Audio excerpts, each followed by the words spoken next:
Good afternoon, everyone. I'm Gary Linden.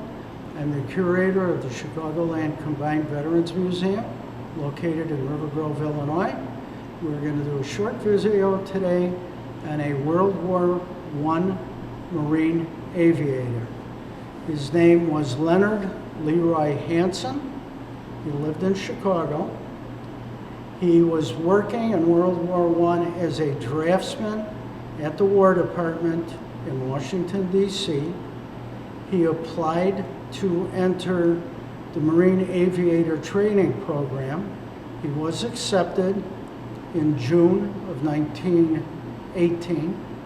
He was sent to the Massachusetts Institute of Technology for his basic flight training.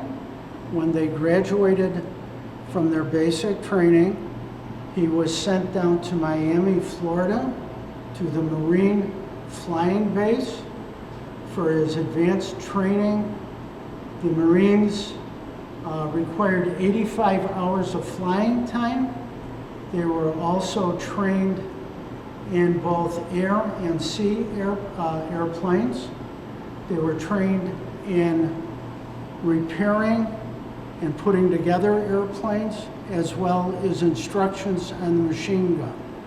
They wanted those pilots to be very versed on the operations of the plane so they could not only fly it, but also repair it if it needed it. These are some of his items when he was at MIT and down in Miami. This was his jacket that he wore every day in training. These buttons are the original buttons for the Marine Corps. They used the same ones as these from World War I. This is just a brown cotton type jacket. This was his everyday visor cap with his EGAA Marine emblem on it. It's khaki in color with a brown visor and chin strap. The inside is very plain, not much in it, but this is what he would wear. In flight training, this was his leather flight cap that he would wear. As you can see, there are straps on both sides and the back that you could put the strap from your eye goggles to hold it on so it wouldn't fall off. It does have a nice little padded chin strap. This would add protection to the flyer when he was up in the air from the cold, the wind. This one on the back is marked USMC because he was in the Marine Corps.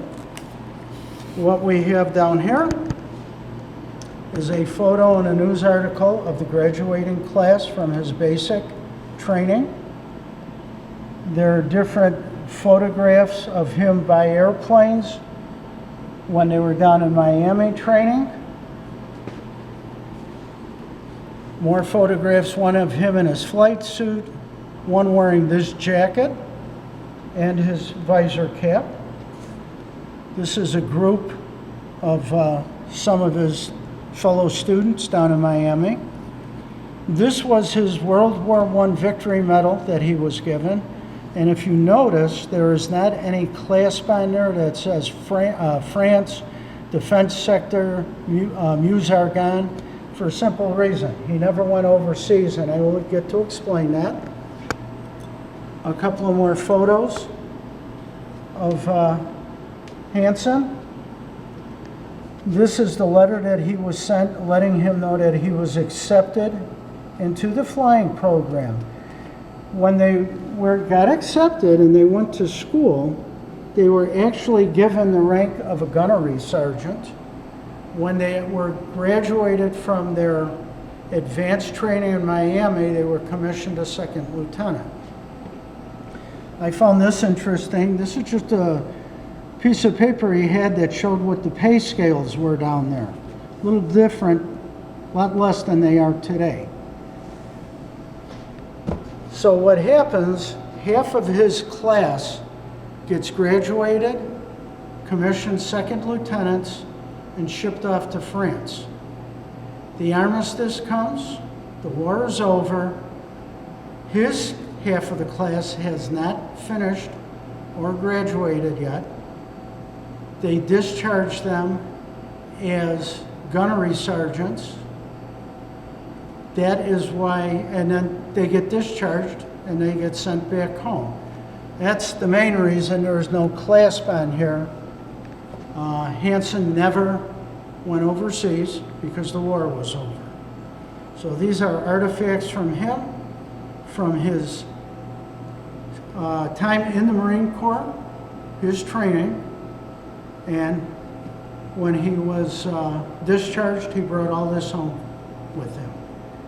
In closing, I would just like to say to all of our military personnel, thank you very much for your service. To all of our personnel, the past, the present, and the future.